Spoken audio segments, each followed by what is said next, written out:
ரெண்டாவது, இந்த பிசாசனுடைய பேரும் மொழி மாற்றம் செஞ்சுட்டாங்க. 1 சாமுவேல் 25:17-25 இருக்கு. 1 சாமுவேல் 25:17-25. இதை மொழி மாற்றம் செய்யறதுக்கு முன்னாடி இந்த பேர் என்னவா இருந்துச்சுன்னா பெலியல். பெலியல் பி ஏக்கு அப்புறம் ஒரு இல்ல பி பெலியல். இந்த பிசாசு இருக்கிறவங்க என்ன பண்ணுவாங்க அப்படின்னா, எப்பொழுதுமே அடுத்தவருடைய சொத்துக்கு ஆசைப்படுவார்கள், அடுத்தவரை அபகரிக்க நினைப்பார்கள், அடுத்தவன் வாழ்வை கெடுப்பதுதான் இவர்களுடைய முழு நேர வேலை. அடுத்தவங்க சந்தோஷமா இருந்தா இவங்களால தாங்க முடியாது. அதனால அவங்க சந்தோஷத்தை கெடுக்கிறதுக்கு என்னெல்லாம் செய்ய முடியுமோ அவ்வளோத்தையும் செய்யும் இந்த பிசாசு. இந்த பிசாசுடைய ஃபுல் டைம் ஜாப். இவன் பேர் என்ன?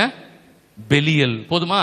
இப்ப நான் சொல்லிக்கிட்டே இருக்கும்போது யாராவது அவங்கிட்ட இந்த பேய் தாண்டி இருக்கு, அந்த ஆள்கிட்ட இந்த பேய் தாண்டா இருக்குது அப்படின்னு நீங்க அடுத்தவங்களை பத்தி யோசிக்க கூடாது. நம்ம கிட்ட என்ன பேய் இருக்குன்னு மட்டும்தான் யோசிக்கணும்.